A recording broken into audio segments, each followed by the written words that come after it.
মই মীৰা, মোৰ বয়স 22 বছৰ, কিন্তু মোৰ পৃথিৱীখন মোৰ সপোনতকৈ বহুত বেছি জটিল। যেতিয়া মোৰ বিলাসী এপাৰ্টমেণ্টৰ বেলকনিত থিয় হৈ তলত দ্ৰুতগতিত পাৰ হৈ যোৱা গাড়ীবোৰলৈ চাওঁ, তেতিয়া মোৰ এনে লাগে যেন বেৰত ওলমি থকা এখন ধুনীয়া ছবি নিৰ্জীৱ। বিয়া হোৱা মাত্ৰ এবছৰ, মোৰ স্বামী ৰোহন এটা বৃহৎ ব্যক্তিগত বেংকৰ মেনেজাৰ। মোতকৈ 13 বছৰ ডাঙৰ।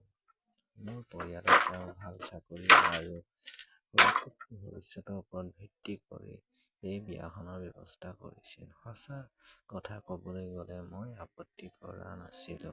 মোৰ সৰু চহৰখনৰ চাক-ৰুদ্ধকৰ জীৱনৰ পৰা হাৰি যাব বিচাৰিছিলো। মোৰ সপোনবোৰ ডাঙৰ মল, ডিজাইনাৰ কাপোৰ আৰু চহৰৰ জিলিকি থকাৰ ওপৰত আবদ্ধ আছিল। মোৰ বিশ্বাস আছিল যে টকাই প্ৰতিটো শূন্যতা পূৰণ কৰিব পাৰে। মই ধুনীয়া। মানুহে কয় মোৰ ওখ উচ্চতা, গোলাপী ৰং আৰু ডাঙৰ ডাঙৰ চকু দুটাই প্ৰায় দৃষ্টি আকৰ্ষণ কৰে। আনহাতে ৰোহন একেবাৰে সাধাৰণ, ক'লা ৰঙৰ। তেখেতৰ উচ্চতা গড় আৰু তেওঁৰ কামৰ বোজাই তেওঁৰ মুখখন অকাল ভাগৰুৱা হৈ পৰিছে। আমি যেতিয়া একেলগে ওলাই যাওঁ, মানুহে আমাৰ ফালে চাই থাকে।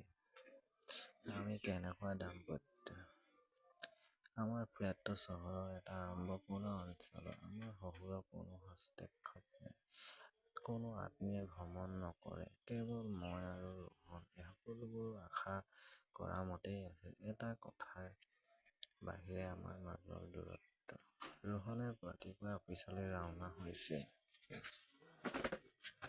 আৰু গভীৰ নিশা ঘৰলৈ উভতি আহিছে।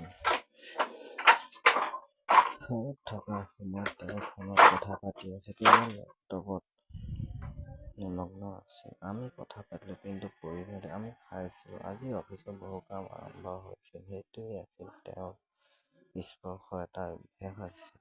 তাত কোনো আৱেগ বা ঘনিষ্ঠতা নাছিল।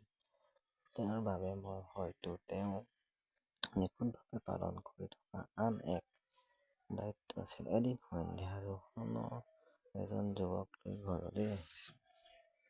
তেওঁ আছিল ওখ আৰু সুগন্ধি। তেওঁৰ মুখত এক অদ্ভুত আত্মবিশ্বাস প্ৰতিফলিত হৈছিল। এইজনেই আৰৱ। মোৰ মাতৃফালৰ দাদাৰ ল'ৰা।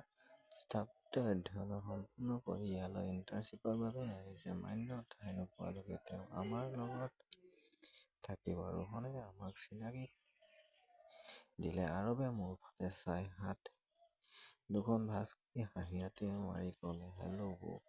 তাৰ হাঁহিটোত এটা অদ্ভুত মনোমোহতা। আমাৰ মাজৰে ঢৌ এটা পঠিয়াই দিলে। মই আনুষ্ঠানিকভাৱে উত্তৰ দিলো, হেল্ল' আৰৱ। এইটো আপোনাৰ নিজৰ ঘৰ বুলি ধৰি লোৱা।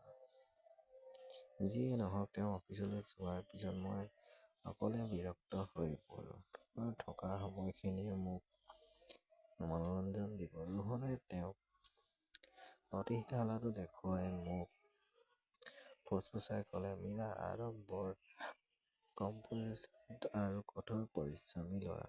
তাৰ যত্ন ল'বা। অফিচত আজৰি সময় নাপাওঁ। মই মনতে হাঁহি এটা মাৰি ভাবিলো, চিন্তা নকৰিবা। মই ভালদৰে যত্ন ল'ম। পিছদিনা ৰাতিপুৱা মোৰ ৰুটিন সলনি হ'ল। সোনকালে সাৰ পাই মোৰ বেষ্ট চিল্ক কুৰ্তি পিন্ধি চুলিখিনি ঢিলা কৰি অলপ কাজল লগাই ল'লো। মই যেতিয়া ওলাই আহিলো, আৰৱে ড্ৰয়িং ৰুমৰ যোগাসনৰ মেটখন টানি আছিল। ডিঙিত ঘামৰ কেইটোপালমান জিলিকি উঠিছিল। তেওঁ সম্পূৰ্ণ নিজৰ কামত মনোনিৱেশ কৰিছিল। মোক দেখি সি অলপ অস্বস্তি অনুভৱ কৰিলে আৰু সুন্দৰকৈ টি-চাৰ্টটো পিন্ধিলে। গুড মৰ্ণিং বৌ। পাকঘৰত সোমাই সকলোৰে ফালে আলু পৰঠা বনালো। মই ইচ্ছাকৃতভাৱে আৰৱৰ কাষত ব্ৰেকফাষ্ট টেবুলত বহিলো। কিন্তু তেওঁ মোৰ লগত কথা পাতিবলৈ ওপৰলৈ চোৱা নাছিল। মাত্ৰ ৰোহনৰ লগত তেওঁ ইণ্টাৰ্ণশ্বিপ আৰু চহৰখনৰ কথা পাতি থাকিল। মোৰ যিকোনো প্ৰশ্নৰ উত্তৰ তেওঁ সদায় হয় বৌ বুলি কৈছিল। দিন পাৰ হৈ গ'ল, কিন্তু আৰৱে মোৰ পৰা দূৰত্ব বজাই ৰাখিলে। মই যিমানেই ওচৰ চাপিবলৈ চেষ্টা কৰো, সিমানেই আঁতৰি যায়। মোৰ লগত কথা পাতিছিল, কিন্তু তাৰ চকুত কেৱল মোৰ প্ৰতি সন্মানহে আছিল। মই বিচৰা আকৰ্ষণটো নহয়। তেওঁ মোক এগৰাকী নাৰী হিচাপে দেখিছিল। তেওঁ মোক প্ৰকৃত মানুহ হিচাপে দেখা নাছিল, বৰঞ্চ ডাঙৰ ককায়েকৰ পত্নী হিচাপেহে দেখিছিল। এদিন সন্ধিয়া মোৰ বিয়াৰ আগত গৈ দামী ৰঙা শাৰীখন পিন্ধিলো। ধুনীয়া সাজ-পোছাক পিন্ধিলো। ৰোহনে ভাল পোৱা সুগন্ধিটো লগাই দি ললো। ৰোহন আৰু আৰৱলৈ উভতি আহোঁতে ৰোহনে মোৰ ফালে চাই ক'লে, বাহ মীৰা, আজি তোমাক আচৰিত লাগিছে। বিশেষ কিবা আছে নেকি? মোৰ চকু আৰৱৰ ওপৰত নিবদ্ধ হৈ পৰিল। মাত্ৰ সন্দেহ মোৰ বাবে ধমকি গ'ল। মনে মনে হেল্ল' বুলি সি পোনে পোনে নিজৰ ৰুমলৈ গ'ল। মই মুহূৰ্তৰ বাবে এনে লাগিল যেন কোনোবাই মোৰ কামনাৰ ওপৰত ঠাণ্ডা পানী ঢালি দিলে। মোৰ হৃদয়খন খং আৰু হতাশাৰে ভৰি পৰিল। ৰোহনে ৰাতি আহাৰ খাবলৈ ওলাই যাবলৈ মোক জোৰ দি থাকিল, কিন্তু মই মূৰৰ বিষত অভিনয় কৰি নাকচ কৰিলো। সেই নিশা আইনাখনৰ সন্মুখত থিয় হৈ নিজকে সুধিলো, মোৰ কি হৈছে? মই ইমান ধুনীয়া, তেওঁ মোৰ ফালে কিয় নাচায়? পিছৰ কেইদিনমানৰ ভিতৰত মোৰ আচৰণ খিংখিঙি হৈ পৰিল। মোৰ অনুভৱ হ'বলৈ ধৰিলে যে আৰৱে মোক ইচ্ছাকৃতভাৱে আওকাণ কৰি আছে। এদিন ৰোহনে মোক ক'লে, আৰৱে হোষ্টেলত ঠাই পাইছে, অহা সপ্তাহত চাগে সি আহি থাকিব। এই কথা শুনি মোৰ ভৰিৰ তলৰ মাটিখিনি চলি গ'ল। মাত্ৰ এসপ্তাহ তেওঁ গুচি গ'লে মোৰ ৰঙহীন জীৱনটো স্বাভাৱিক অৱস্থালৈ ঘূৰি আহিব। কিবা এটা কৰিব লাগিব। যিকোনো মূল্যৰ বিনিময়ত তেওঁক ৰখাব লগা হ'ল। পিছদিনা ৰোহন অফিচলৈ যোৱাৰ সময়ত মই এটা বিপদজনক পৰিকল্পনা ৰচনা কৰিলো। কাপোৰ শুকুৱাবলৈ টেৰেছলৈ গ'লো আৰু উভতি অহাৰ পথত ইচ্ছাকৃতভাৱে চিৰিৰ ওচৰত ভৰিখন পেলাই দি জোৰেৰে চিঞৰিলো। এই কথা শুনি আৰৱ আতংকিত হৈ নিজৰ কোঠাৰ পৰা লৰালৰিকৈ ওলাই আহিল।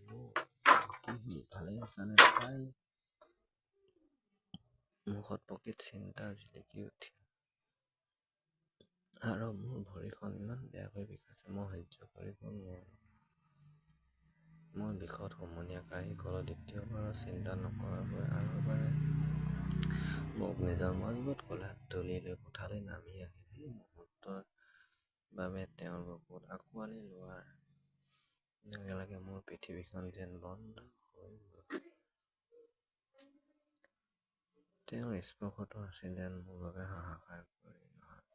আৰৱে লগে লগে ৰোহনক ফোন কৰি মোক ডাক্তৰৰ ওচৰলৈ লৈ গ'ল। এক্স-ৰে কৰাৰ পিছত ডাক্তৰে মোক ক'লে যে মোৰ গোৰোহাট ভাঙি গৈছে আৰু কমেও ৩ সপ্তাহ বিচনাত জিৰণি ল'ব লাগিব। ঘৰলৈ উভতি অহাতে ৰোহন বৰ চিন্তিত হৈ পৰিল। এতিয়া মোৰ যত্ন কেনেকৈ ল'ম মীৰা? কামৰ পৰাও ছুটি নাপাওঁ।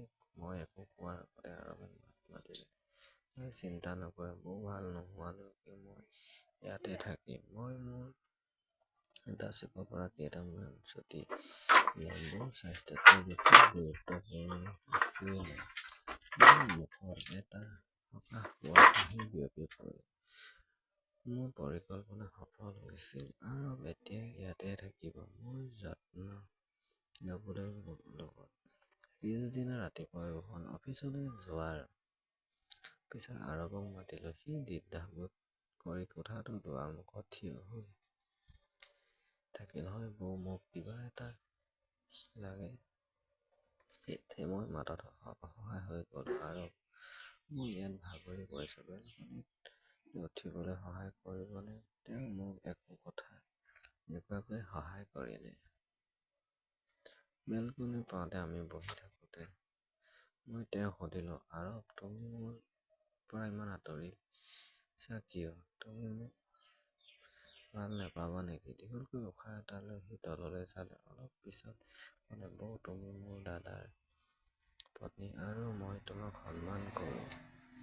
মই কেতিয়াও সেই সন্মানৰ ৰেখাডাল পাৰ নকৰোঁ। ৰোহনে তোমাক বহুত ভাল পায়। কিন্তু হয়তো প্ৰকাশ কৰিব নোৱাৰে। টকা আৰু সৌন্দৰ্য কম সময়ৰ বাবেহে থাকে, কিন্তু সন্মান আৰু বিশ্বাসৰ ওপৰত প্ৰকৃত সম্পৰ্ক গঢ় লৈ উঠে। তেওঁৰ কথাই মোৰ হৃদয়খন কাণৰ দৰে বিন্ধিলে। মোৰ সৌন্দৰ্যক ইমানেই দূৰত পৰা মই 23 বছৰীয়া বুঢ়া এজনৰ সন্মুখত ওলাই থৈ থিয় হৈছিলোঁ। তেওঁ মোক আইনাখন দেখুৱাইছিল। তাক প্ৰান্তত দেখাবলৈ মই এটা ফান্দ লৈছিল, কিন্তু মোৰ পৰিপক্কতা আৰু সন্মানে মোক নিজৰ ফান্দত আবদ্ধ কৰি ৰাখিলে। এতিয়া আৰৱে মোৰ খবৰ লৈ আছিল। মোৰ ঔষধ সময়মতে দিলে, মোৰ বাবে ৰান্ধিলে, কিন্তু তাৰ চকুত কেতিয়াও সেই একেই সন্মান, একেই দূৰত্ব। তাক মোক কৰিবলৈ মোৰ হাতত 3 সপ্তাহ সময়, কিন্তু মই বুজি পাইছোঁ যে মই কাকো জোৰ কৰি মুক্ত সুমুৱাব নোৱাৰো। হয়তো মোৰ ভঙা ভৰিখন মেৰামতি কৰাতকৈ মোৰ ছিন্নভিন্ন সম্পৰ্ক আৰু খালী সপোনবোৰ মেৰামতি কৰাৰ প্ৰয়োজন নেকি?